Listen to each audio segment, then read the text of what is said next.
kesempatan kepada saya juga dalam menyampaikan apa yang saya dapat. Nah, seperti tadi kata narasumber, saya mengutip bahasa dari Pak Wibi juga, tepatnya saya bukan sebagai narasumber. Nah, kalau itu sudah tinggi levelnya, ya, di sini saya sebagai sama levelnya, yaitu berbagi saja. Nah, berbagi ilmu yang saya dapatkan di program Guru Penggerak. Baiklah, selamat dan salam. Puji syukur kepada Allah Subhanahu Wa Taala. Tak lupa pula kita ucapkan kepada Allah Subhanahu Wa Taala, yang mana berkat dan rahmat beliau kita masih diberi kesempatan untuk dapat berkumpul di ruangan sederhana ini. Kemudian salawat dan salam tak lupa pula kita hadirkan kepada Nabi besar kita, Nabi Muhammad SAW. Baiklah, Bapak Ibu, tidak memperpanjang kalimat, langsung saja kita masuk kepada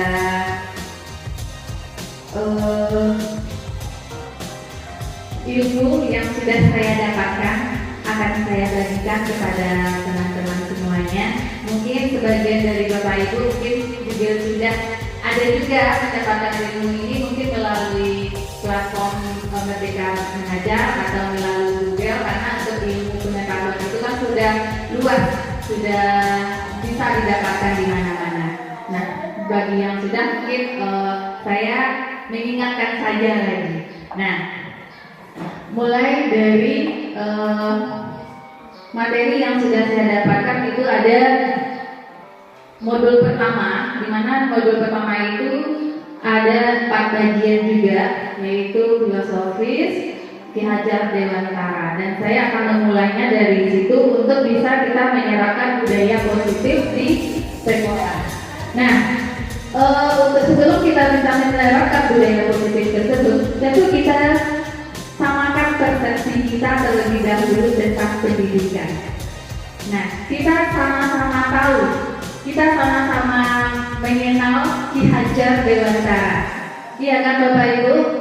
Kita tahu Ki Hajar Dewantara, kita tahu Tun Wuri Handayani. Namun makna apa yang sudah disampaikan oleh beliau itu kadang untuk sekarang, entah itu saya, entah itu semuanya, saya juga tidak tahu ya. Yang jelas pemahaman tentang pendidikan itu kalau menurut saya sudah berubah. Padahal Ki Hajar Dewantara pada zaman dahulu telah menyampaikan bahwa pendidikan itu seperti apa. Toh kita nyatanya pada pelaksanaannya pada saat ini sudah sangat jauh melencengnya. Hal itu menurut saya. Nah, kita perhatikan filosofis Ki Hajar Dewantara. Nah, pendidikan menurut Ki Hajar Dewantara, pendidikan dan pengajaran merupakan usaha persiapan untuk segala kepentingan hidup manusia. Pendidikan menjadi salah satu kunci utama untuk ruang berlatih dan bertumbuhnya nilai-nilai kemanusiaan yang dapat diteruskan dan diwariskan. Nah, itu pendidikan dan pengajaran menurut Ki Hajar Dewantara. Sedangkan tujuan pendidikan adalah menuntut segala kodrat yang ada pada anak.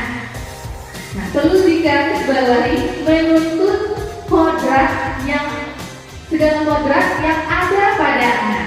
Jadi pada dasarnya si anak ini sudah ada kodratnya.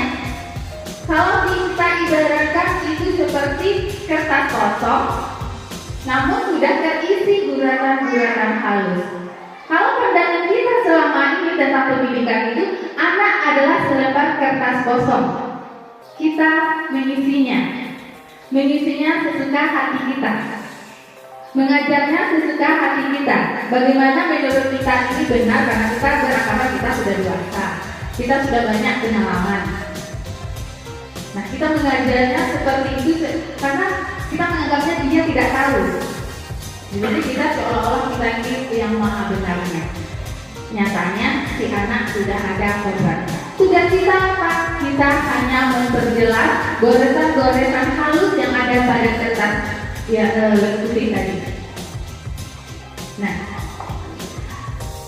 pendidik hanya dapat menuntut tumbuh hidupnya ke kekuatan kodrat yang ada pada anak, agar anak dapat memperbaiki lakunya.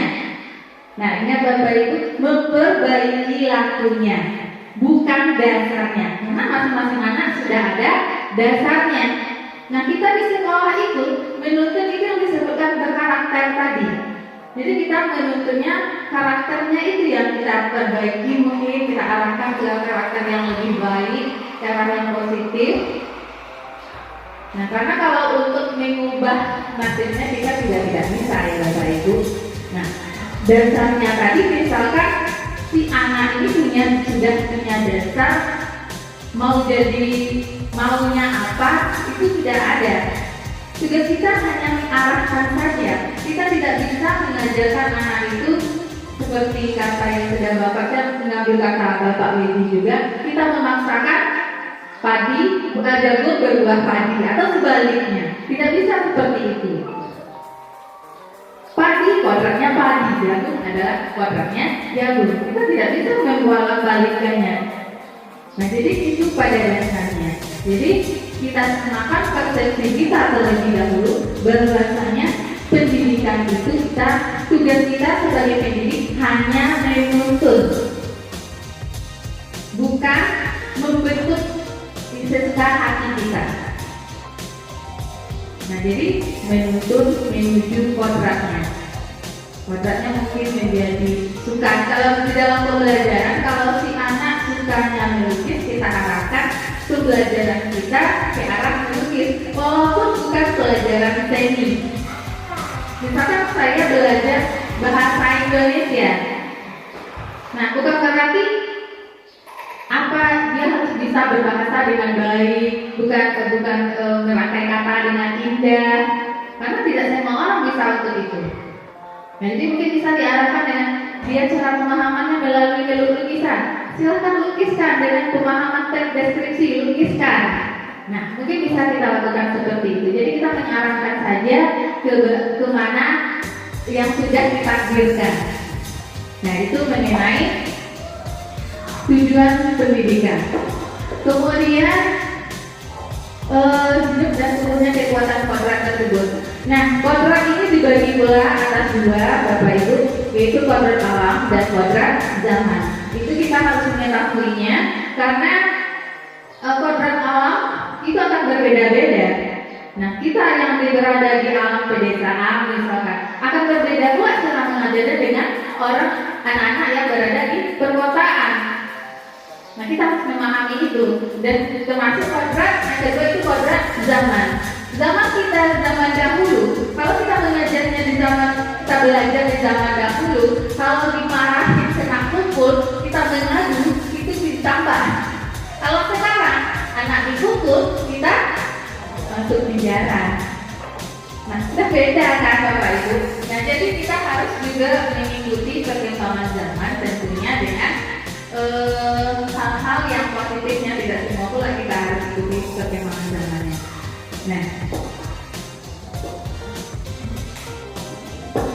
Nah, pertanyaannya, ini ada pertanyaan tematik. Pertanyaannya, apakah tugas kita sebagai pendidik sudah sesuai dengan tujuan pendidikan yang sebenarnya, Bapak Ibu?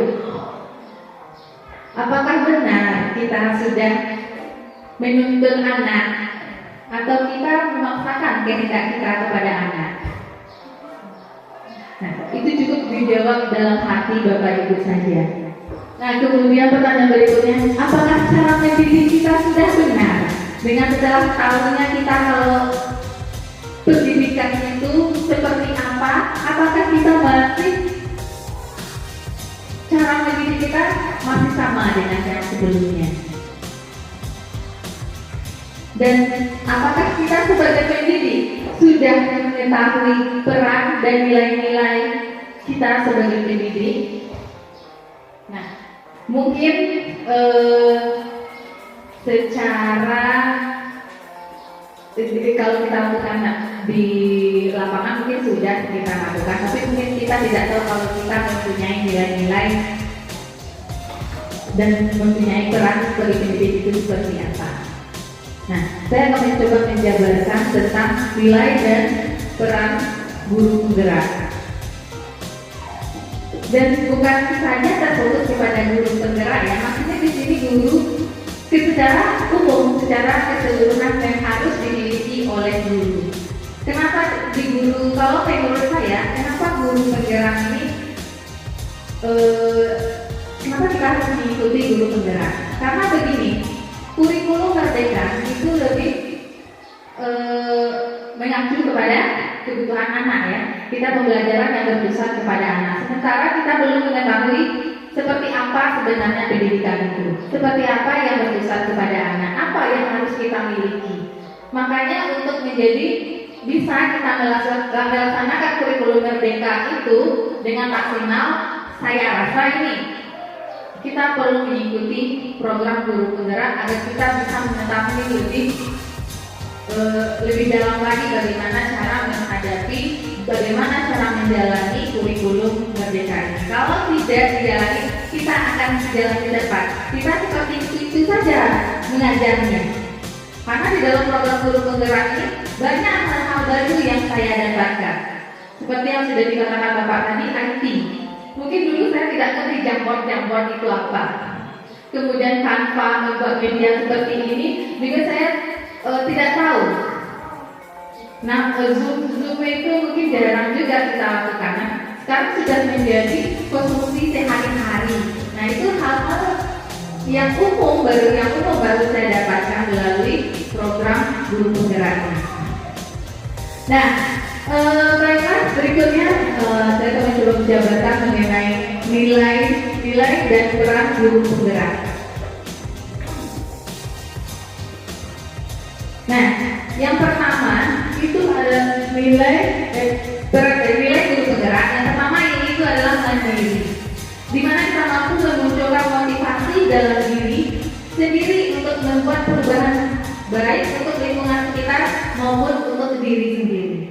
Nah, sekarang untuk diri sendiri saja dulu.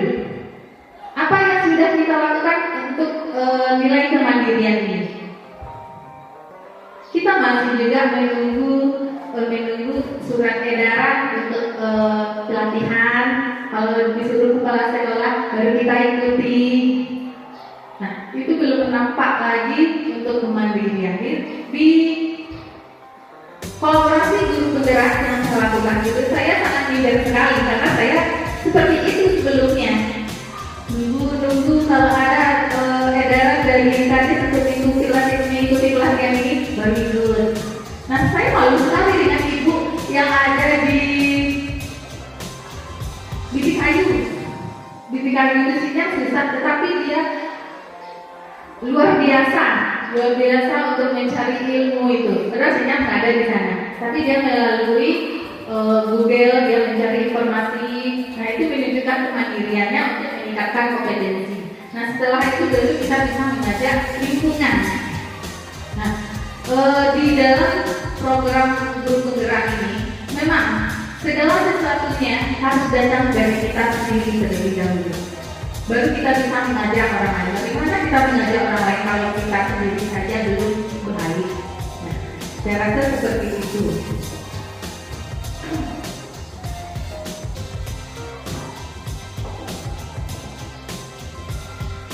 Nah, nilai guru penggerak yang selanjutnya yang kedua yaitu kolaboratif, yaitu membangun hubungan kerjasama yang positif dan harmonis dengan warga sekolah untuk kemajuan sekolah. Nah, ini mungkin sering kita lakukan ya, mungkin Ibu Ani itu kolaborasi dengan Ibu Indah untuk mata pelajarannya, itu sudah sering kita lakukan. Mungkin itulah termasuk nilai-nilai kolaboratif. Itu bukan nilai guru penggerak.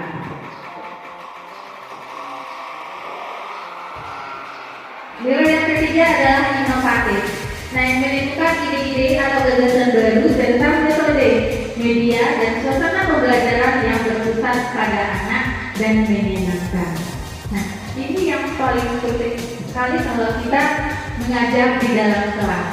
Kita mengajar di dalam kelas, kita tinggalkan cara lama yang memberikan materi dan dapat materi marah ke anak. Nah, kita tinggalkan hal demikian karena kita sudah menyepakati tadi tujuan pendidikan itu adalah menuntun. menuntun menuju kodratnya. Kita tidak bisa memaksakan anak di luar kemampuannya. Karena kita tahu ya, masing-masing anak itu berbeda. Kita saja yang punya anak tiga pula sikapnya.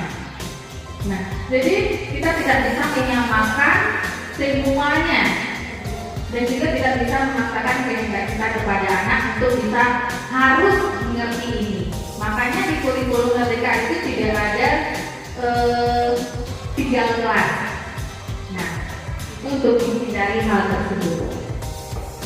Kemudian untuk itu kita perlu melakukan hal-hal yang sifatnya inovatif. Di sini sebagai guru kita dituntut untuk kreatif, memikirkan bagaimana cara anak itu menerima pelajaran kita, tetapi mereka senang, mereka nyaman. Kan tidak perlu 1 buku, 1-2 lembar anak harus mengerti, anak harus paham apa yang kita sampaikan. Ada cara-caranya. Nah, itu yang kita pikirkan. Itu yang harus kita miliki, nilai-nilai inovatif tersebut.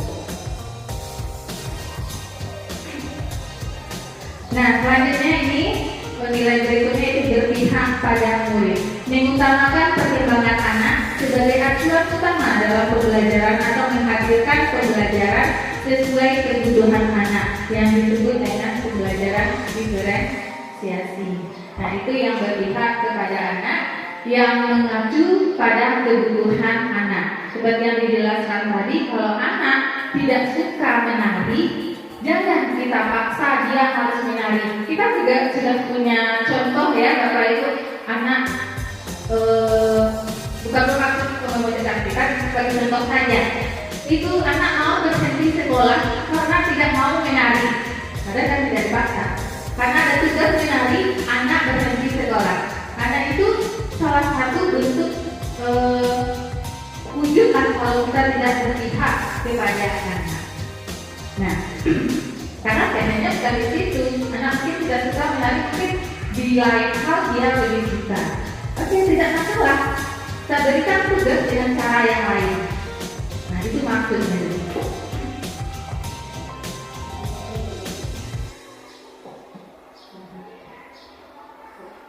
Nah, mungkin untuk nilai guru penggerak yang ada 5 poin. Sedangkan untuk peran guru, yang pertama itu adalah menjadi pemimpin pembelajaran. Nah, pemimpin pembelajaran. Yang kedua itu menggerakkan komunitas praktisi. Yang ketiga menjadi coach bagi guru lain. Nah, seperti yang mungkin bisa dikatakan seperti yang kita lakukan sekarang ini. Kemudian mendorong kolaborasi antar guru. Mungkin guru ini ingin menciptakan ide seperti membuat ini, mungkin kita bisa memberikan motivasi atau ikut terlibat di dalamnya untuk saling membantu, saling bekerja sama untuk kemajuan sekolah. Yang ketiga, mewujudkan kepemimpinan murid.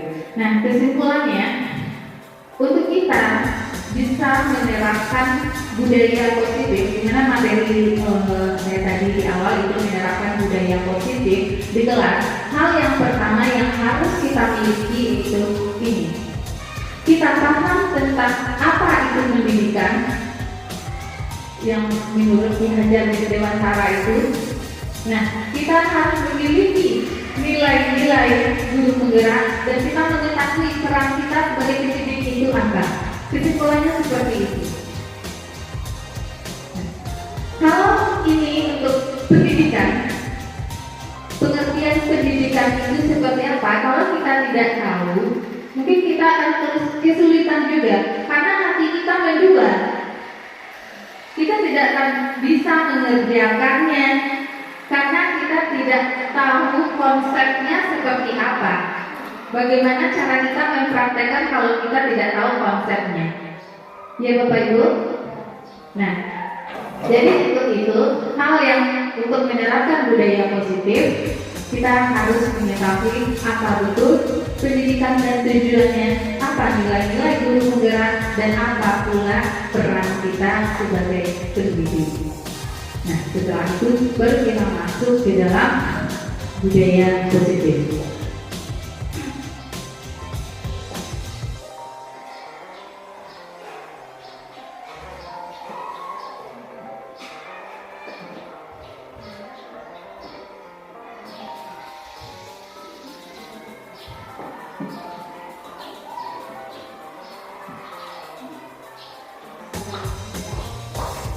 Mungkin saya akan masuk ke dalam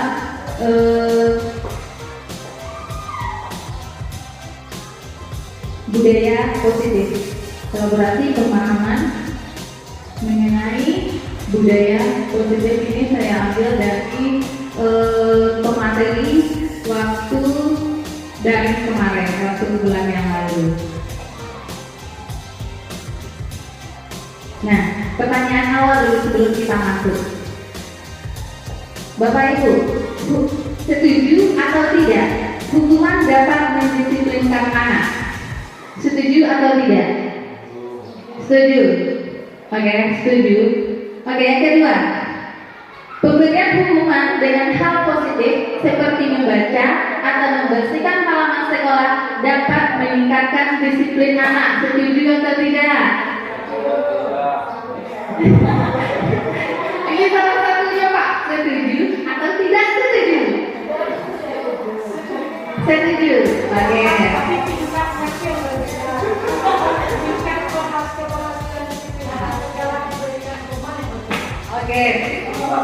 Oke, berarti setuju ya. Kita sambung dulu. Yang ketiga, memberi penghargaan dapat meningkatkan motivasi anak belajar. Setuju? Oke, sangat setuju ya. Oke, baik. Mudah-mudahan setelah mendalami materi yang akan disampaikan nanti, mudah-mudahan bisa berubah pikiran.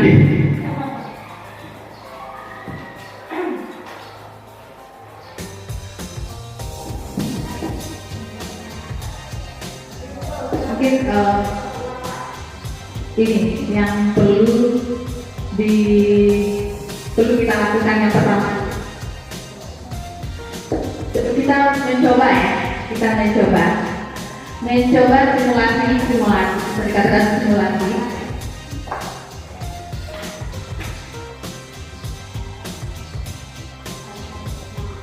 Kita coba untuk ngetes dulu.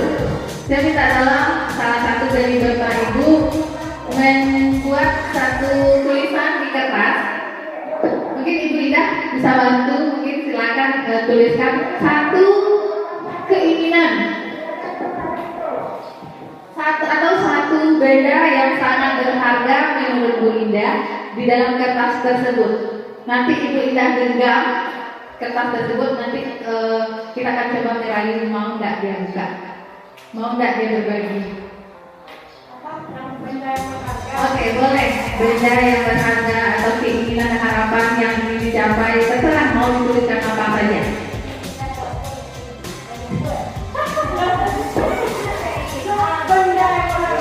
Boleh, benda yang berharga.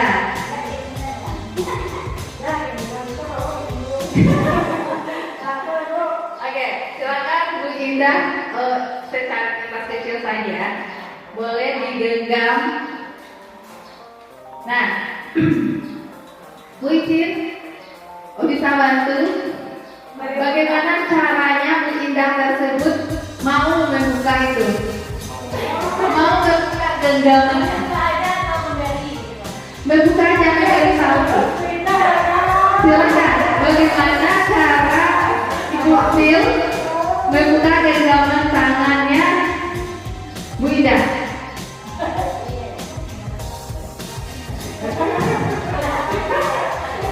Cuma keregetan katanya. Kamu nyanyi ya?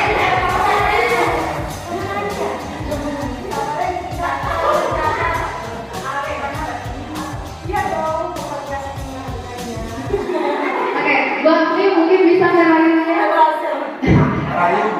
Bisa merayu terserah, mau merayu atau memukul terserah.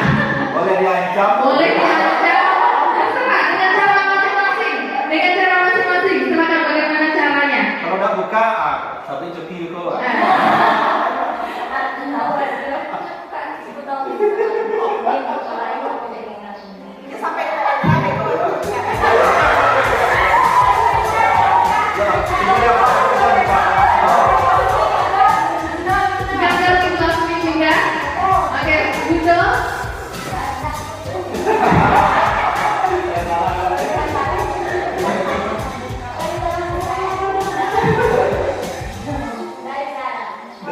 Bagaimana? Coba Pak Indra, mana tahu terbuka deh Pak Indra.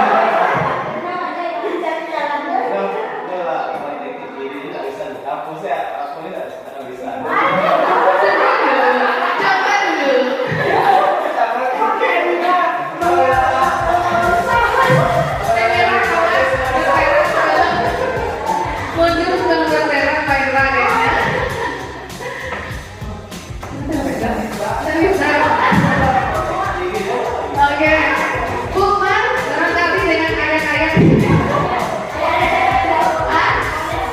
boleh. Oke, silakan Ibu. Mana tahu itu Bukman.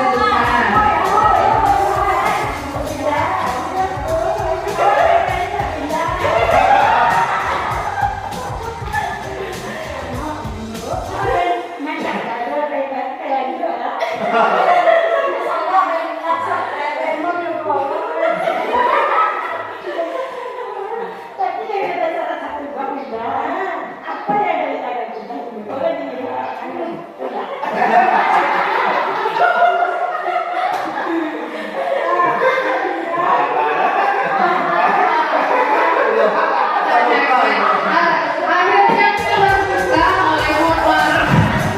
Bisa dibacakan Bukman?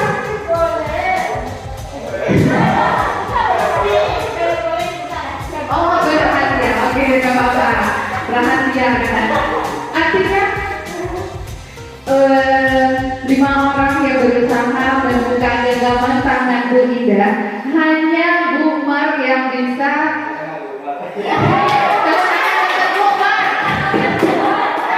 Ada Bukmar yang bisa berhasil membukanya. Nah, dari sana kita bisa menyimpulkan Bapak Ibu. Oke, kita yang memutuskan genggaman tangan itu dibuka siapa? Bu Ida, karena dia yang mempunyai keinginan, dia yang mempunyai harapan, dia yang berhak membuka tangannya. Entah itu ke siapa dikasih, itu tergantung dari cara Bapak Ibu merayunya, menasehatinya, mengancamnya mungkin barangkali, atau memberikan hadiah. Kalau Bukmar tadi memberikan hadiah ya, nanti diajak makan keluar. Nah, kalau Ibu Sil tadi merayunya tetap gagal. Kalau Ibu Afi dari hati ke hati, barangkali bisa bantu. Nah, kalau Bundo, nah bisa secara langsung. Nah mungkin usianya. Nah, kalau Pak Eka menyerah soal berperak.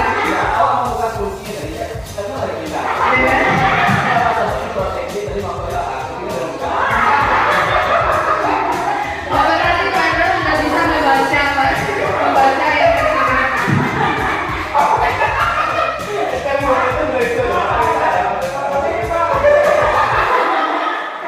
Artinya Pak Eka sudah tahu bagaimana karakter Bu Ida ya.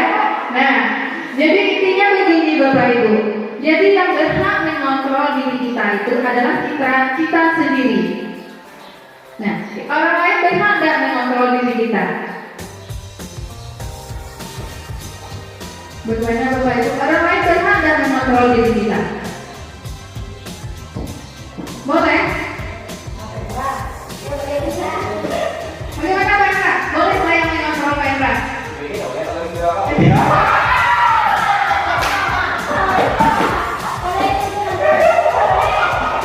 Berarti istri Pak Indra sudah tahu satunya Pak Indra, makanya bisa. Nah, jadi intinya yang mengontrol diri kita itu adalah kita sendiri. Begitu pula dengan anak. Anak juga mempunyai kontrol dirinya. Tetapi kita sedang merebut kontrol dirinya. Kita katakan kontrol anak itu harus menurut dengan kita. Iya tak Pak Ibu? Kalau tidak mau nurut, kita marah. Bahkan marahnya kadang juga berlebihan. Kadang tidak nyambung pula dengan kesalahan yang dilakukannya.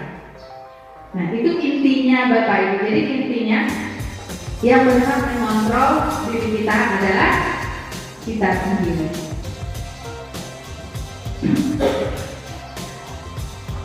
Nah, ini perubahan paradigma teori kontrol dengan teori pilihan awal atau ilusi kontrol dari Dr. William Glasser, yaitu yang pertama ilusi guru mengontrol murid, yang kedua ilusi bahwa kritik dan membuat orang merasa bersalah dapat menguatkan karakter, yang ketiga ilusi bahwa semua penguatan positif efektif dan bermanfaat, dan yang keempat ilusi bahwa orang dewasa memiliki hak untuk memaksa.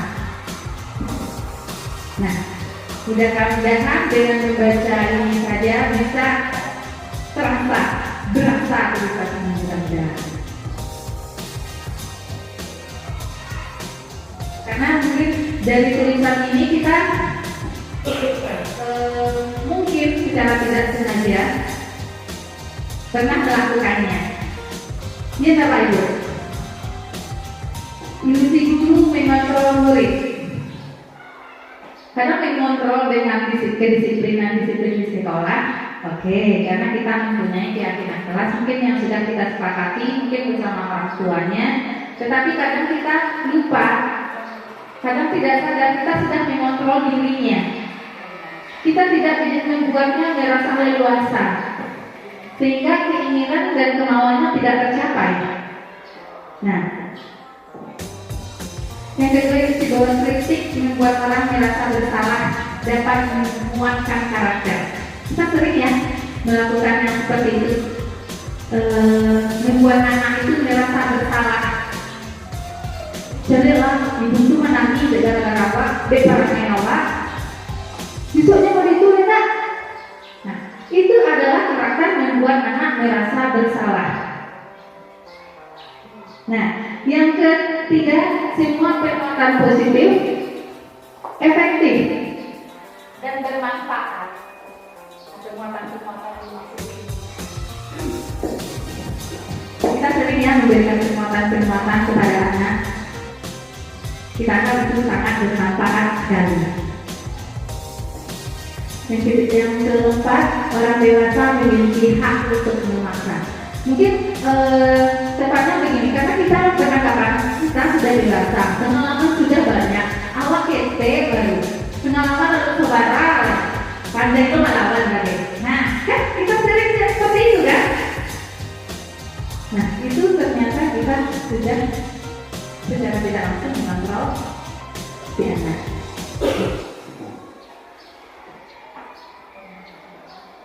Nah, ini perbedaan antara stimulus respon dengan teori kontrol atau pilihan.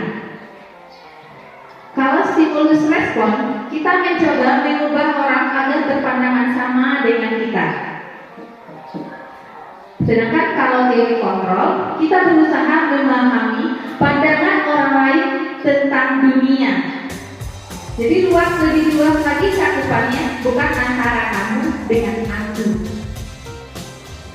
Nah, yang kedua itu kalau di stimulus respon, kita sering melakukan yang stimulus respon. Kalau di stimulus respon, perilaku buruk dilihat sebagai suatu kesalahan. Nah, anak ini melakukan sesuatu yang buruk itu sudah fatal sekali menurut kita. Kita akan itu suatu kesalahan besar. Nah, kalau di dalam teori kontrol, semua perilaku memiliki tujuan. Anak melakukan kesalahan, misalkan anak mencuri, itu pasti memiliki tujuan. Kenapa? Untuk apa? Kenapa dia bisa berperilaku seperti itu? Tentu ada tujuan. Apakah itu efek dari bahkan segala kita disembunyikan oleh murid? Itu efek dari tindakan mungkin yang salah dari kita lakukan.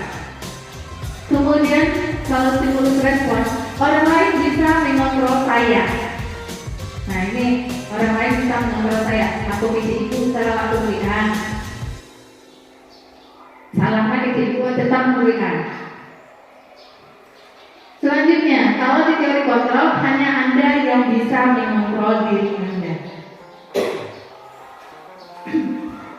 yang kita praktekkan tadi.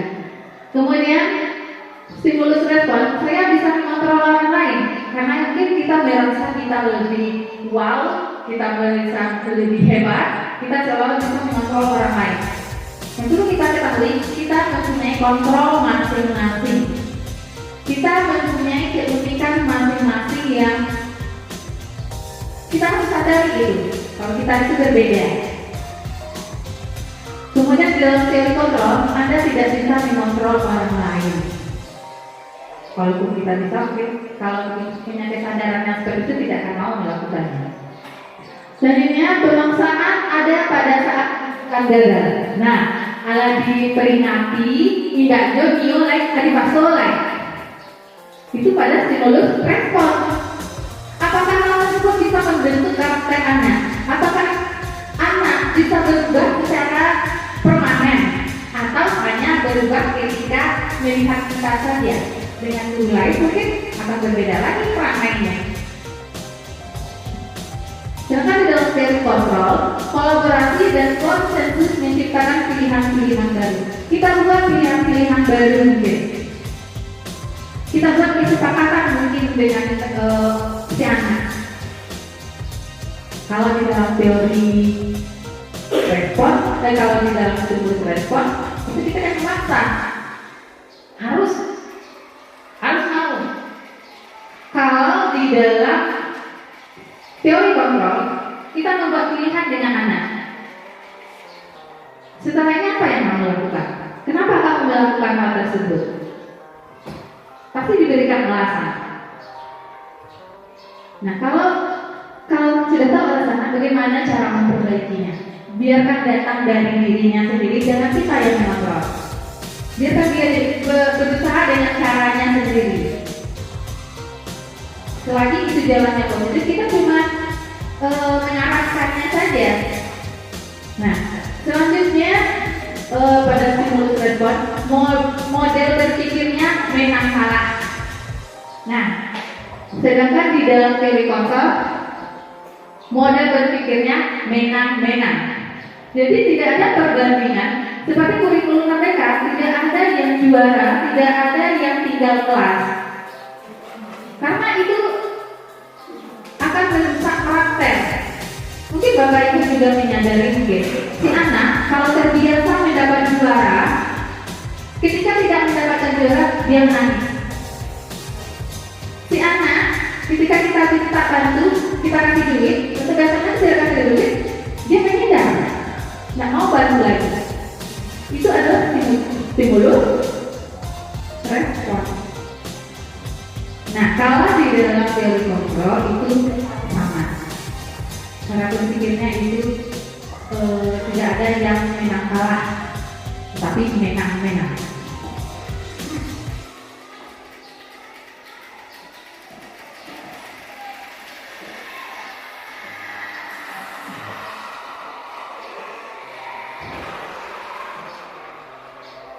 Nah, baiklah Bapak Ibu.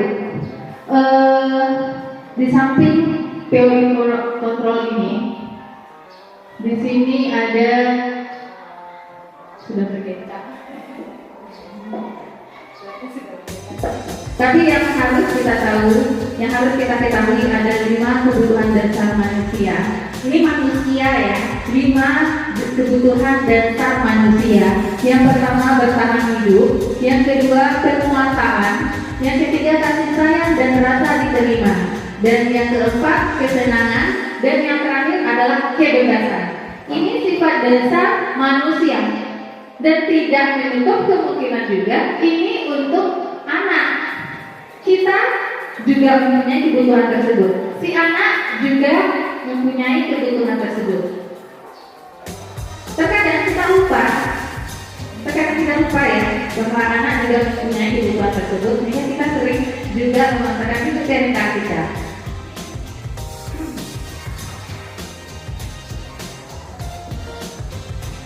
Nah, berikutnya itu adalah disiplin. Bisa Bapak Ibu lihat apa makna disiplin tersebut, yaitu berasal dari bahasa Latin disiplina yang artinya belajar. Kemudian makna asal dari kata ini berkonotasi dengan disiplin diri dari murid-murid Socrates dan Plato. Disiplin diri membuat orang menggali potensi menuju sebuah tujuan apa yang dia hargai. Kemudian namun dalam budaya kita, perlu digarisbawahi, namun budaya kita, makna kata disiplin telah berubah menjadi sesuatu yang dilakukan seseorang pada orang lain untuk mendapatkan kepatuhan. Kecenderungan umum adalah menghubungkan kata disiplin dengan ketidaknyamanan, bukan dengan apa yang kita hargai atau pencapaian suatu tujuan mulia. Nah, pertanyaannya, kira-kira Bapak Ibu datang pagi ke sekolah itu karena apa? Karena apa? Karena disiplin. Iya, karena disiplin. Atau karena takut TPP-nya dipotong. Nah, itu ya juga kan, takut TPP-nya dipotong. Kemudian kita datang pagi. Untuk apa kita datang pagi? Nah, pertanyaannya, untuk apa kita datang pagi? Apa karena disiplin tadi atau karena ingin dapat pujian dari kepala sekolah? Nah, itu perlu kita sadari sendiri gitu. Nah, kalau karena terbiasa, berarti kita menghargai diri sendiri. Itu yang disiplin. Disiplin yang sebenarnya yang dikatakan oleh Plato tadi. Dia menghargai diri sendiri, dia menghargai waktunya, itu hanya dikatakan disiplin. Bukan karena ingin dapat pujian dari kepala sekolah, bukan ingin dapat penghargaan, bukan takut karena TPP-nya dipotong, tetapi itu karena datangnya dari diri sendiri. Kesadaran tugas. Nah, kita punya tanggung jawab. Kalau kita menyadari itu, kita tak pandang, ada tidak ada ibu tidak ada lewat belakang, atau ibu tidak ada awak mengajar lagi surat tugas ada di dalam. Nah, berarti itu masih pingsan, belum sadar. Nah, jadi yang disiplin yang dikatakan itu adalah menghargai diri sendiri, menghargai tanggung jawab dan hak yang kita terima itu seperti apa.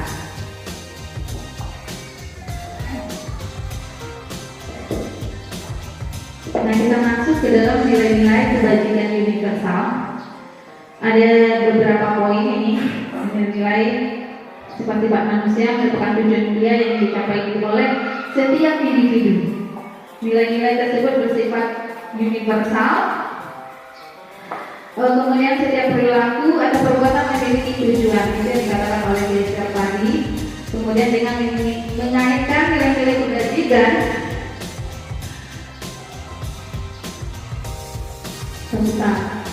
mengingat nilai kebajikan yang didampingi oleh seseorang, maka motivasi intrinsik akan terbangun sehingga menggerakkan motivasi dari dalam untuk dapat mencapai tujuan. Kemudian nilai-nilai kebajikan yang dicapai oleh setiap anak yaitu sudah tertuang di dalam profil belajar Pancasila, yaitu beriman, bertakwa, mandiri, bernalar kritis, berkebinekaan, gotong royong, dan kreatif. Dan nilai-nilai tersebut sifatnya universal.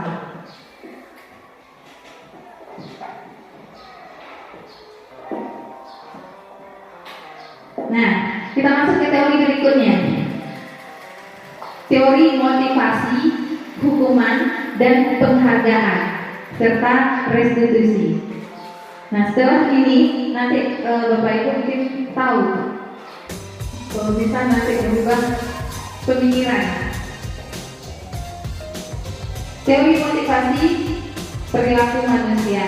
Nah, yang diharapkan teori ini, motivasi ini itu datangnya sifatnya itu dari internal, dari dalam diri kita sendiri, bukan dari orang. Kalau dari orang itu akan jadinya nanti ada embel-embelnya.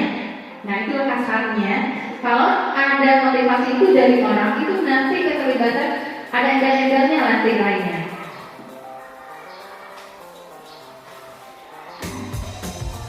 Nih, kalau motivasi eksternal, apa yang akan terjadi apabila saya tidak melakukannya? Akan timbul pertanyaan seperti itu.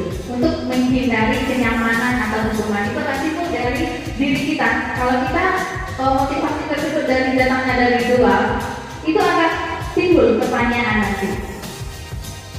Tujuan kita untuk disiplin itu hanya untuk menghindari ketidaknyamanan atau menghindari hukuman. Itu kalau motivasinya datang dari eksternal, dari luar.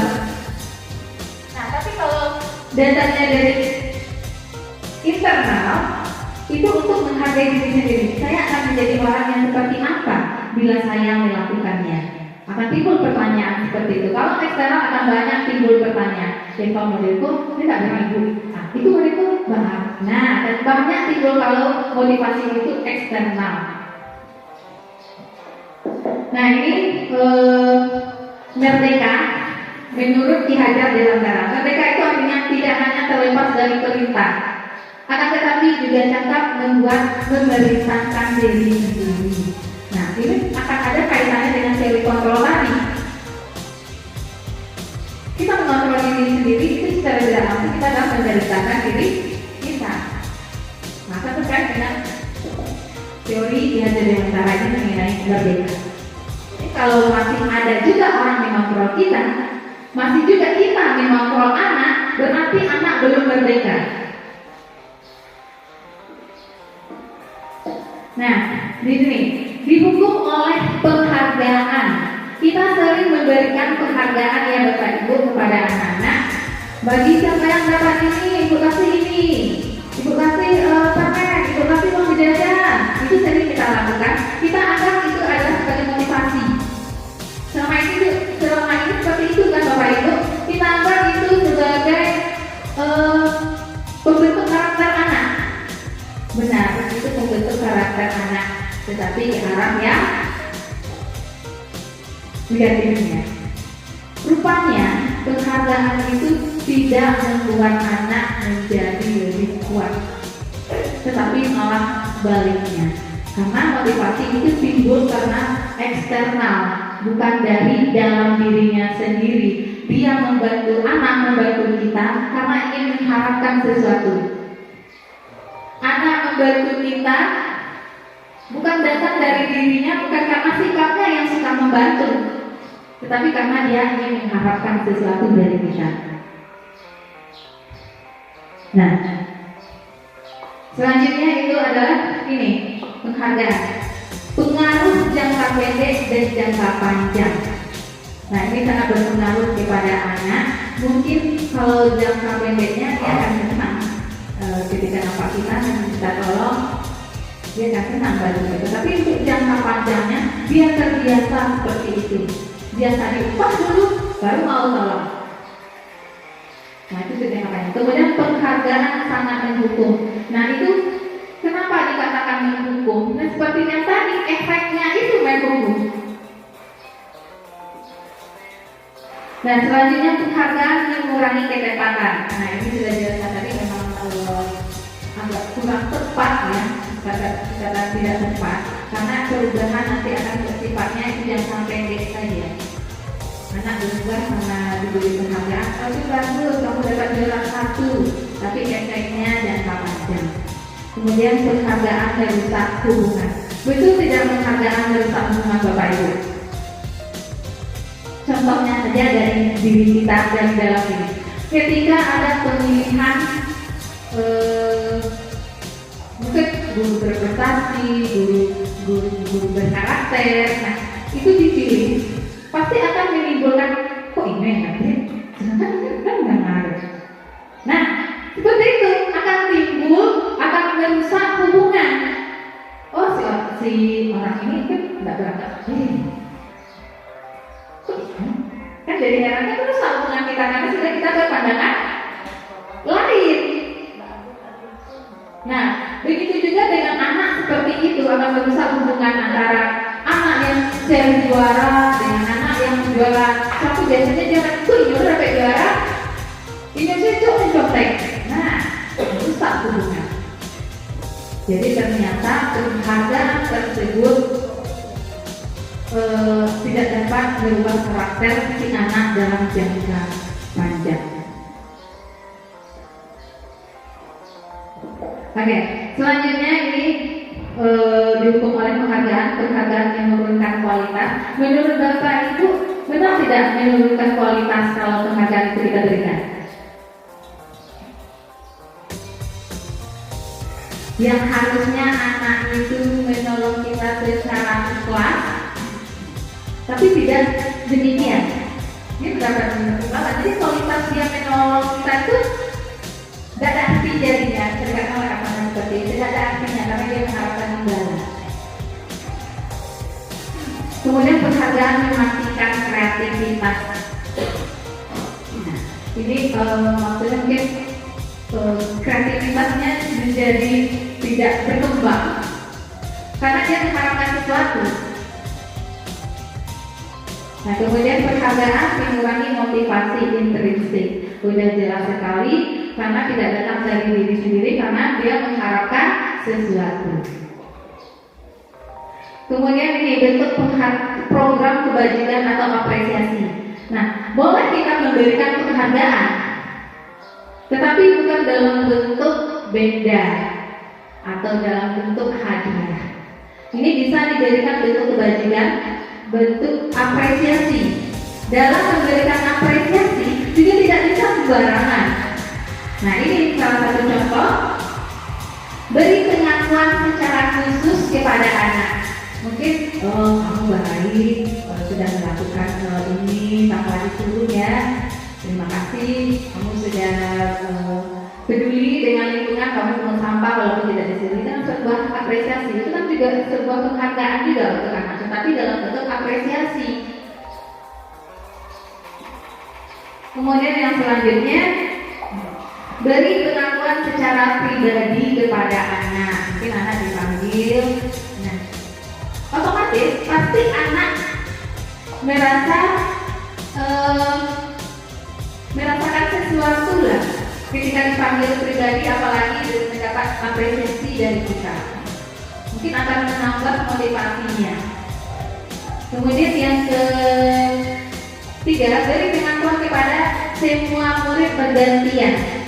Nah, mungkin kalau dalam satu kelas secara bergantian mungkin banyak juga ya. Si A sedang melakukan berbeda-beda. Si A sedang menjadi sampah tanpa disuruh. Yang ditonjolkan itu adalah nilai positifnya, Bapak Ibu. Jangan tonjolkan sebut dengan nilai-nilai negatifnya. Si A sedang memilih sampah tadi tanpa disuruh, terima kasih. Si B sudah berbaris tanpa disuruh, kemudian si C, nah beda-beda. Jadi penghargaan seluruh anak di dalam kelas itu mendapatkan penghargaan. Nah, kemudian selanjutnya beri pengakuan secara konsisten. Nah, artinya kalau kita sudah menyatakan si anak tersebut baik, coba kita tidak mengubahnya. Kalau dasarnya baik itu pasti baik. Yang membuatnya menjadi buruk itu adalah lingkungan. Kalau dasarnya baik, anak itu pasti baik. Nah, jadi yang berubah itu lingkungan. Kalau kita mengarahkannya, memberikan pengertiannya kepada, memberikan apresiasi kepadanya, mungkin akan kembali lagi baik lagi. Jadi kita harus konsisten memberi penghargaannya. Kalau anak itu baik, mungkin. Yang selanjutnya adalah fokus pada proses. Jadi untuk memberikan apresiasi ini juga kita mengharapkan kita fokus, kita bersama-sama untuk menuju membentuk penyerapan, kita membudayakan hal-hal yang positif tersebut di sekolah kita untuk membentuk, tentunya untuk membentuk karakter anak ke arah yang lebih baik.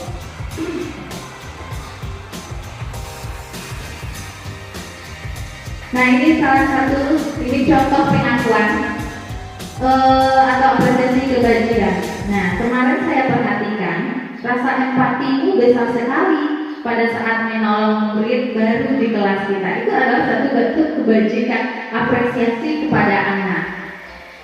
Nah, kemudian saya menghargai kepedulianmu pada saat kamu membantu teman-temanmu membantu teman-temanmu di tugas kelompok. Jadi di sana ada situasi, ada pembukaan dan nilai kebajikannya yang ditonjolkan, kemudian situasinya bagaimana itu diceritakan, disampaikan kepada anak untuk memberikan apresiasi tersebut. Nah, kita tes dulu Bapak Ibu, kita kuis dulu sebentar. Ini ada 3 guru, Kemudian kolom kosongnya itu ada hukuman atau konsekuensi yang kita berikan. Oke, yang pertama, mencatat 100 kali di dalam buku kalimat. Saya tidak akan terlambat lagi karena terlambat ke sekolah. Itu berupa hukuman atau konsekuensi, Bapak Ibu.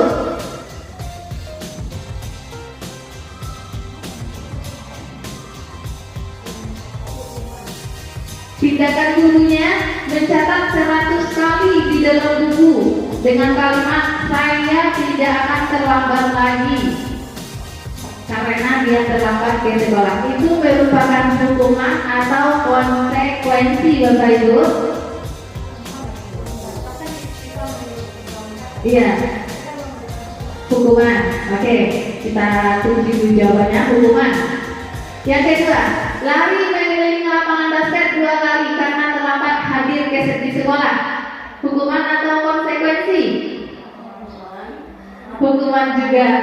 Oke, yang ketiga, murid diminta push up 15 kali karena tidak menggunakan masker ke sekolah.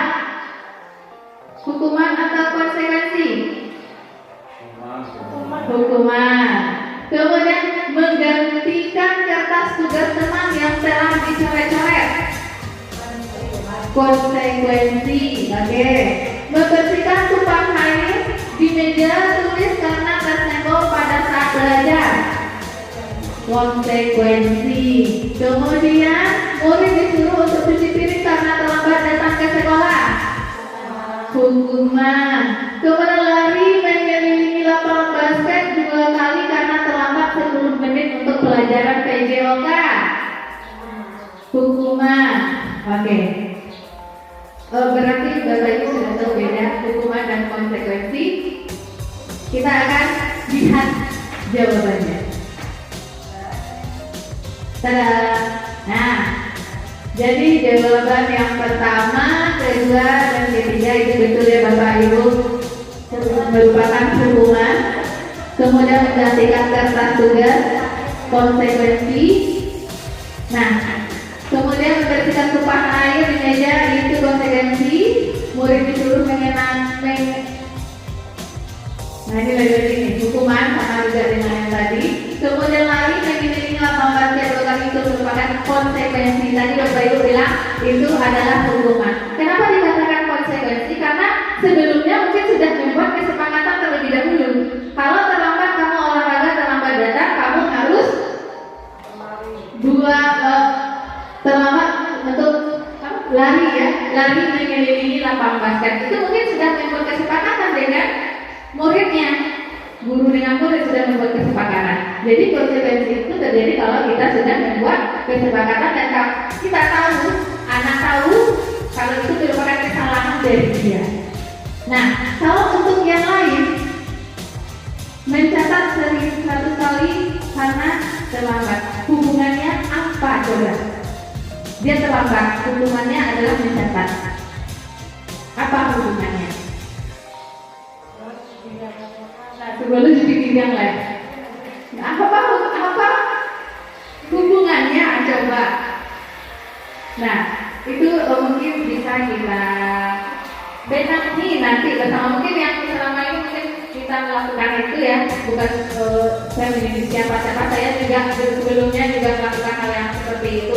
Anak terlambat disuruh cabut rumput. Nah itu saya juga sering itu dulu disuruh membersihkan halaman, mencuci WC. Nah kira-kira itu hubungannya apa? Nah kalau kedepannya mungkin bisa juga kita minta, tapi kalimatnya mungkin kita perbaiki. Nah nggak salah dong. Nah salam B, tidak ibu lawannya, tolong kuliah. Nah boleh kita minta tolong saja langsung. Dengan kita minta tolong, mungkin anak itu tidak akan memaksa juga, tidak akan menolak juga ya. Boleh minta tolong ibu cucikan piring ini karena banyak yang cuci tidak ada. Nah itu bisa. Ketimbang kamu terlambat cuci piring. Nah itu kesannya itu efek bagi anak pun tidak senang. Anak merasa dihukum tanpa kita ketahui kenapa dia datang terlambat. Kita tidak mau tahu, tidak bertanya juga. Kadang bertanya dan terima pula alasannya apa. Nah, Kita lanjutkan. Nih, perbedaan hukuman dengan konsekuensi. Kalau hukuman sesuatu yang menyakitkan harus terjadi, sedangkan di dalam konsekuensi sesuatu harus terjadi, bukan yang menyakitkan, tetapi ini lebih ke penguatan kalau di dalam konsekuensi. Kemudian hukuman membuat anak sakit fisik maupun hati untuk jangka waktu yang lama. Mungkin Bapak Ibu pernah juga merasakan, pernah juga melihat, mungkin tidak melakukan, mungkin pernah juga melihat anak kena marah tapi mendendam. Sampai-sampai ketika ketemu kita, dia menghindar. Mungkin ada yang menginvestkan benda kita atau menyembunyikan dendam kita. Mungkin itu karena sakit hati yang mendalam yang menjadi mendendam kepada anak, karena kita memberikan hukuman mungkin. Nah, tetapi kalau kita memberikan keyakinan, kesepakatan terlebih dahulu, mungkin akan menjadi konsekuensi. Nah, kalau dalam konsekuensi membuat anak merasa tidak nyaman dalam jangka waktu pendek saja, mungkin kita menasihatinya, mungkin dia merasa tidak nyaman, tetapi dalam jangka waktu pendek berbanding kebalik dengan hukuman dia akan mendendam nantinya, apalagi dengan adanya kata-kata kita yang tidak pada tempatnya. Karena terlalu emosi, kadang kita mengeluarkan kalimat-kalimat yang tidak pada tempatnya. Kemudian ada, kalau dalam hukuman itu anak dia menjadi membenci disiplin, malah harus datang pagi loh. Nah, kalau kita beri hukuman, nah, tetapi kalau konsekuensi itu ada anak bisa menghargai diri, menghargai disiplin, karena kita sudah membuat kesepakatan. Kemudian selanjutnya ada di dalam hukuman itu ada paksaan. Kemudian di dalam konsekuensi ada stimulus dan tanggapan. Bagaimana tanggapan si anak tersebut?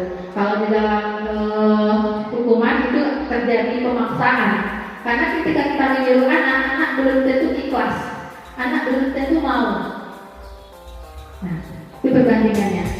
Kemudian di dalam hukuman konsep diri yang buruk, sedangkan di dalam konsekuensi itu adalah konsep diri yang baik. Nah, selanjutnya anak kalau di dalam hukuman anak belajar untuk menyembunyikan kesalahan. Betul tidak Pak Ibu? Kalau kita marah kepada anak ketika buat salah, itu kedepannya pasti dia sembunyikan. Anak kita saja lah, ketika kita marah-marah, ketika dia buat, besoknya kalau kita buat salah, dia tak mau ngaku, dia berusaha menyembunyikan. Sedangkan kalau dalam konsekuensi anak akan belajar untuk mematuhi peraturan. Kemudian dalam hukuman ada rasa marah, rasa bersalah, dipermalukan, merasa tidak dihargai. Ini kembali lagi ke 5 kebutuhan dasar manusia tadi yang ingin dihargai, ingin merasa nyaman. Nah, kembali lagi ke sana Bapak Ibu. Kalau dalam hukuman anak akan merasa hal tersebut. Kalau di dalam konsekuensi dia dapat kehilangan hak, dibuat tidak nyaman, diasingkan untuk sementara saja. Nah, itu berbandingan dengan memberikan hukuman atau konsekuensinya.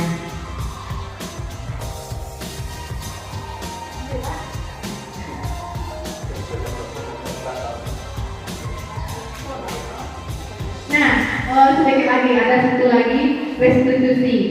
Nah, jika anak membuat masalah, jika anak membuat kesalahan, itu kita bisa menghadapinya dengan restitusi. Apa itu restitusi? Itu adalah proses menciptakan kondisi bagi murid untuk memperbaiki kesalahan mereka, sehingga mereka bisa kembali pada kelompok mereka dengan karakter yang lebih kuat. Kalau kita memberikan hukuman, anak kembali ke kelas dengan rasa malu, dengan merasa bersalah. Jadi itu akan merusak karakternya nanti. Kalau tidak kita menyelesaikan dengan cara restitusi, itu akan kembali lagi dengan perasaan yang lebih kuat, mungkin ada pelajaran yang diambil dari kesalahan yang dilakukannya. Nah, di sini restitusi juga merupakan proses kolaboratif yang mengajarkan murid untuk mencari solusi untuk masalah mereka. Jadi dia mencari solusinya di dalam hal ini, di dalam restitusi ini. Nah, bagaimana kegiatan menyelesaikan masalah dengan restitusi ini biasanya dikenal dengan segitiga restitusi. Nah,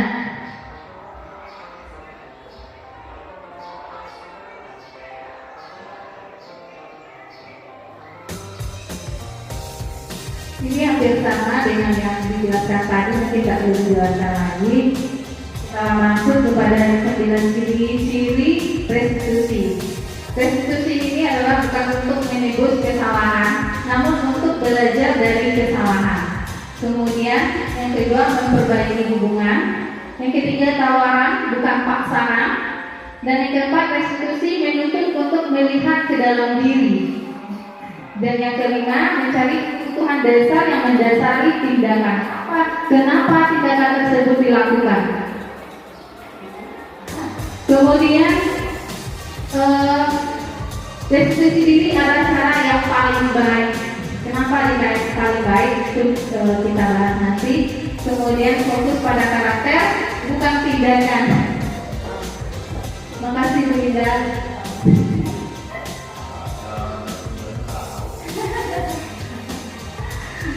Kemudian yang terakhir itu restitusi mengembalikan murid yang berbuat salah pada kelompoknya dengan lebih kuat lagi.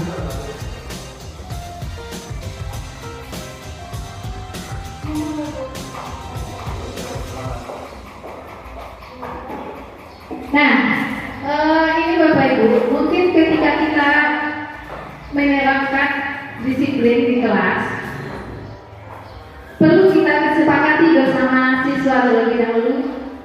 Itu dinamakan dengan keyakinan kelas. Apakah sama dengan kesepakatan kelas? Antara keyakinan kelas dan kesepakatan kelas itu ada bedanya. Mengapa tidak 100% saja? Kenapa harus keyakinan kelas? Nah, ini jawabannya. Kenapa kita memiliki peraturan harus menggunakan helm bila mengendarai kendaraan? Nah, itu kan karena biar apa? Kenapa kita menggunakan helm? Nah, untuk keselamatan, nah untuk diri kita, itu kalau kita yakini. Tetapi kalau peraturan itu untuk takut kena tilang. Nah, itu adalah peraturan. Nah, tapi kalau yang kedua, mengapa kita memiliki peraturan 3M, menggunakan masker, mencuci tangan, dan menjaga jarak 1,5 meter? Untuk apa? Nah, masih untuk menjaga diri kita. Kalau kita menyadari itu, mungkin kita lebih ke diri kita masing-masing. Nah,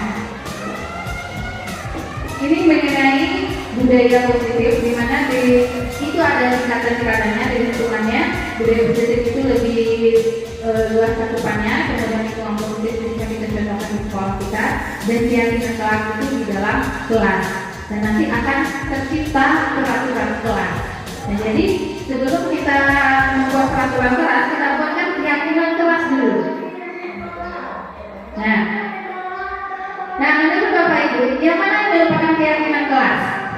Gambar pertama atau gambar kedua?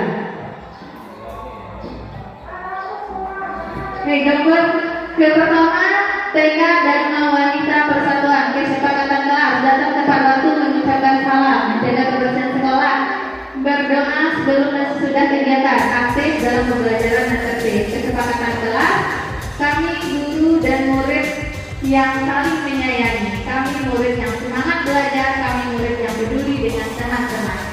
Nah, yang mana merupakan keyakinan kelas, Bapak Ibu?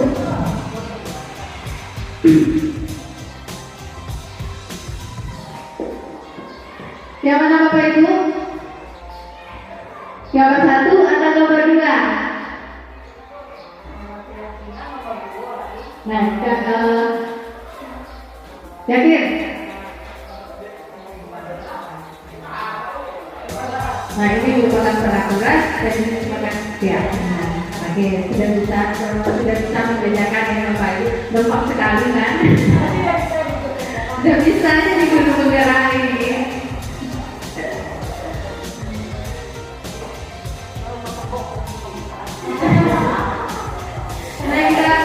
Balik lagi Bapak Ibu. Peraturannya selalu kembalikan buku di tempatnya.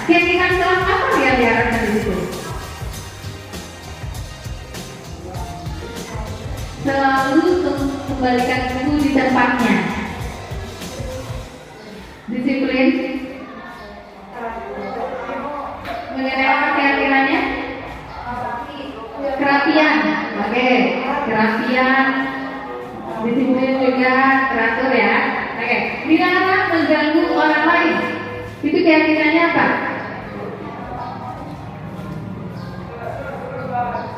Nah, untuk menghemat waktu, kita lihat aja jawabannya.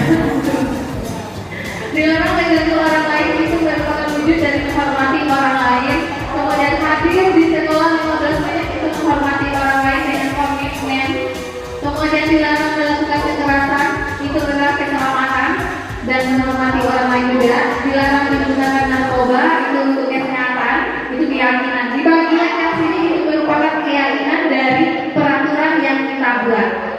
Jadi untuk ini kita membuat kesepakatan dengan kelas masing-masing. Usahakan itu tidak keluar dari mulut kita, tetapi dari mulut si anak.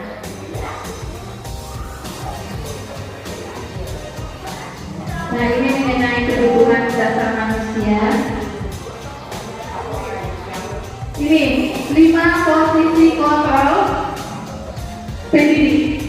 Ada 5. Yang pertama ada pembunuh. Yang kedua membuat merasa bersalah. Kemudian ketiga ada teman dan pemantau serta manajer. Dan posisi penghukum dengan membuat orang merasa bersalah merupakan pembuat identitas gagal. Nah, jadi ketika kita menghukum anak, kita membuat anak membuat merasa bersalah, ternyata itu merupakan pembentukan karakter anak yang salah, yang membuat anak itu gagal. Nih, menghardik, menunjuk, menyakiti, menyindir. Kemudian dalam berkata, kalau kamu tidak melakukannya, awas ya, rasakan ini. Nah, itu adalah tindakan yang salah, itu sebagai penghukum. Kemudian untuk pembuat merasa bersalah, ini berceramah. Ini sudah berserak-serak juga apanya selainnya. Yang jelas, ketika kita dalam posisi penghukum dan membuat orang merasa bersalah, itu kita membentuk karakter anak yang salah. Anak menjadi gagal, karena anak akan menghindari hukuman tersebut. Kemudian identitas berhasil atau sukses, tapi kontrolnya dari luar datangnya. Nih, posisi anaknya itu ada sebagai teman dan pemantau. Kita juga sering melakukan yang kita menganggap kita berteman dekat dengan dia, kita akan merasa berhasil membujuknya. Tetapi itu sifatnya ternyata hanya sementara, karena datangnya itu dari luar, bukan dari dalam dirinya sendiri. Nah, sedangkan identitas yang dianggap berhasil itu adalah posisi kontrol sebagai manajer. Kita sebagai guru untuk menyelesaikan permasalahannya, tidak menghukum, tidak membuat anak merasa bersalah. Nah, tidak berpura-pura menjadi temannya juga atau menjadi pemantau-mantaunya juga, tetapi sebagai manajer. Nah, kira-kira pertanyaan begini, saya kecewa sekali dengan ibu. Ini posisi kontrol apa yang sedang kita lakukan? Saya kecewa sekali dengan kamu. Nah, posisi apa? Pemantau, penghukum, pembuat merasa bersalah, atau manajer? Membuat merasa bersalah. Kemudian kamu tidak tidak pernah benar melakukannya. Itu posisi apa? Penghukum, membuat merasa bersalah, atau manajer? Penghukum. Yang ketiga, ayolah lakukan demi ibu atau demi bapak. Nah, manajer, oke. Apakah kamu mau mendapatkan stiker bintang hari ini? Posisi apa itu? Teman, ada tadi teman, pemantau, pembuat merasa bersalah, penghukum, dan manajer. Hah? Apa itu pokoknya? Coba tes dulu.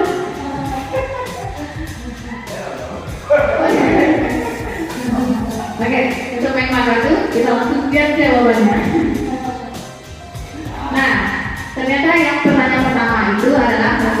merasa bersalah. Yang kedua penghukum. Yang ketiga ternyata teman ya, tadi salah ya manajer. Yang keempat itu pemantau. Nah, apakah sudah pernah stiker bintang hari ini? Berarti hari-hari sebelumnya itu kita pantau ya. Kita tahu kalau hari ini dia dapat bintang, kemarin tidak dapat bintang. Kita tahu kan itu sebagai pemantau. Kemudian bagaimana kamu bisa menyelesaikan masalah ini? Nah, sekitar pertanyaan itu kita minta jawabannya dari siapa? Itu adalah kita posisi kita sebagai manajer. Dan yang terakhir, kamu selalu yang paling terakhir.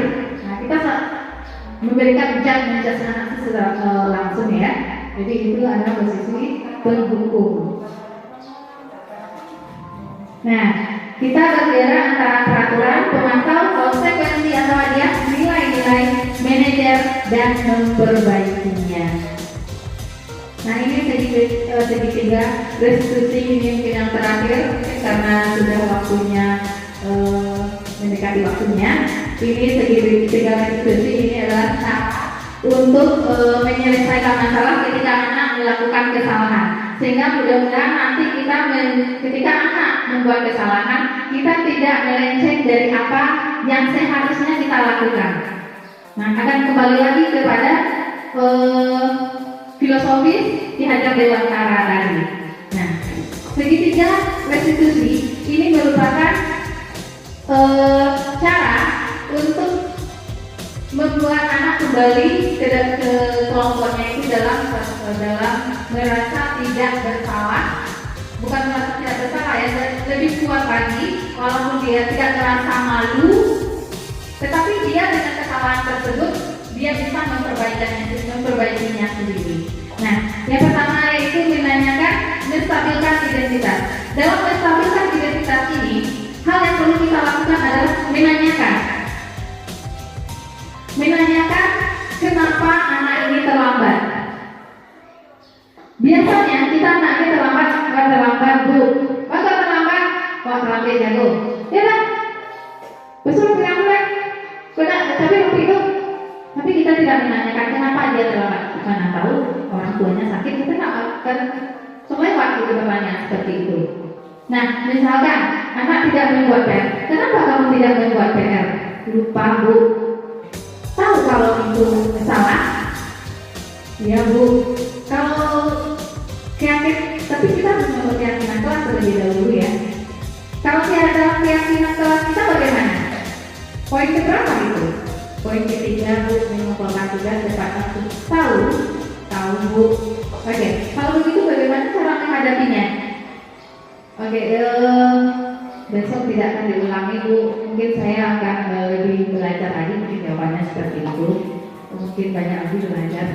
Nah, kalau tahu cara menghadapinya, maka kita berikan cuma mengingatkan saja lagi. Kalau keyakinan kelas kita sudah sepakati seperti ini, berarti dia melakukan kesalahan. Kamu melakukan kesalahan tidak? Iya, bu. Kalau dia tahu kalau itu salah, kembali lagi ke diri kita, diri anak. Setiap manusia itu pasti punya rasa. Coba kita berikan pengarahan terlebih dahulu, nah tanpa memberikan hukuman. Nah, anak dan bisa menjadi guru anak mau ajar.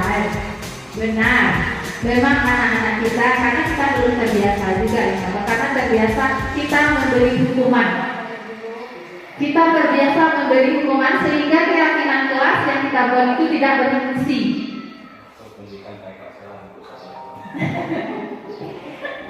Nah, tapi saya sudah mencoba untuk beberapa kelas.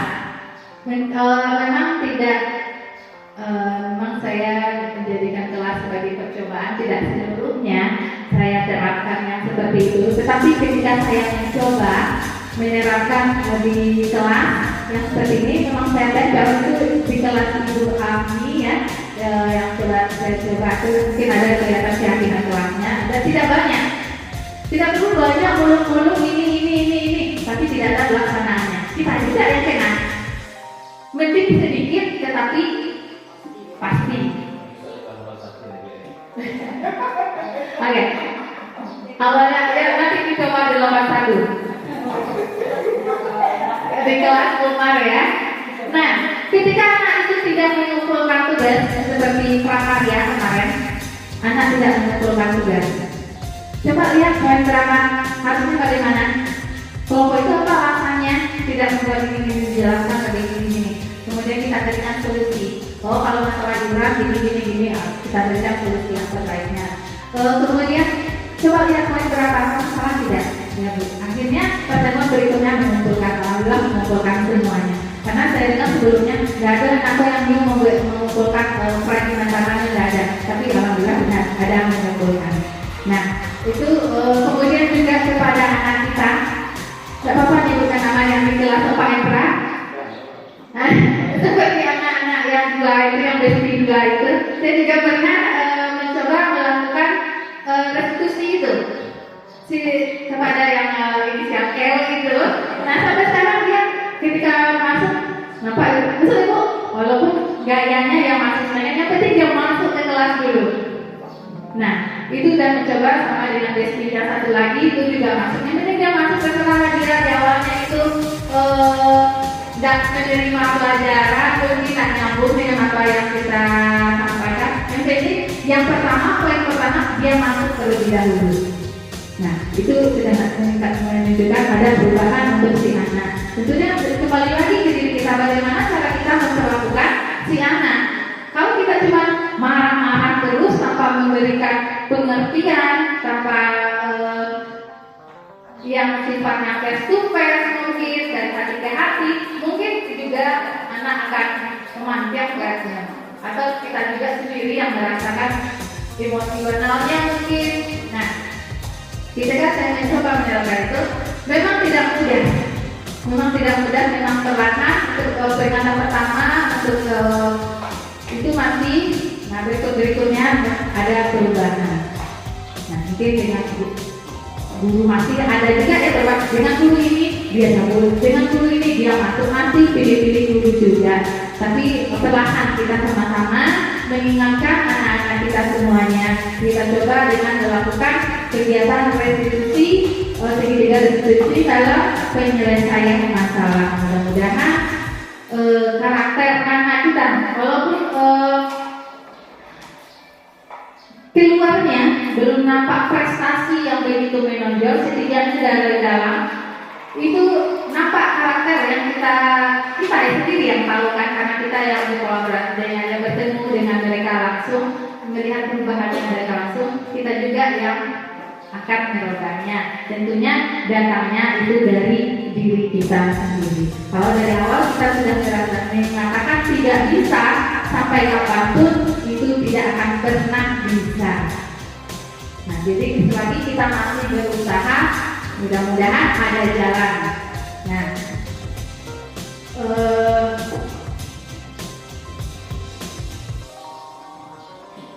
mungkin sampai situ saja ya Bapak Ibu. Untuk lain waktu kalau ada kesempatan lagi mungkin akan kita bahas lagi lebih dalam. Mungkin di pembelajaran berikutnya mungkin saya akan sharing. Nah, jadi saya mohon kesediaan waktunya Bapak Ibu untuk bisa berpartisipasi dalam program guru penggerak ini. Dan mungkin materi dari saya tidak seberapa. Nah, kalau yang lebih lengkapnya tentu harus mengikuti program guru penggerak. Kalau di saya yang memberikan materi, Bapak Ibu cuma dapatkan ilmunya, cuma tidak dapat sertifikatnya. Tetapi kalau di dalam mengikuti program guru penggerak mungkin akan mendapatkan dua-duanya. Nah, ada bonus-plusnya. Nah, jadi baiklah, terima kasih banyak atas waktunya Bapak Ibu. Saya akhiri dengan wabillahi taufiq wal hidayah. Assalamualaikum warahmatullahi wabarakatuh. Nah, untuk sesi tanya jawabnya mungkin di lain waktu lah, karena waktu juga sudah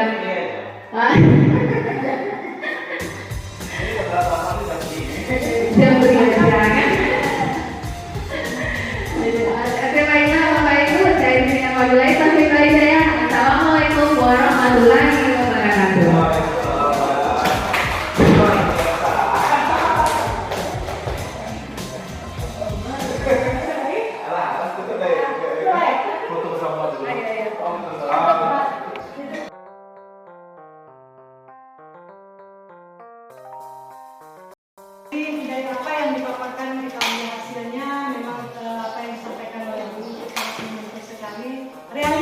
Realita. Intinya.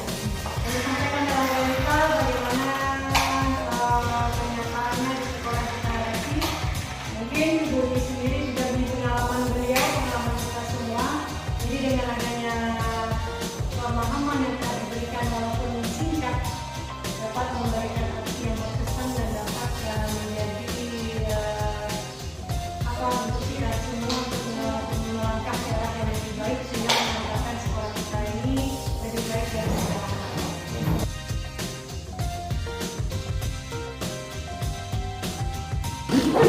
Jadi sebelum kita melanjut ke pembelajaran di hari-hari berikutnya, kita buat kesepakatan kelas, di mana kesepakatan kelas itu kita yakini bersama. Kita bentuk bersama atas kesepakatan kita bersama. Jadi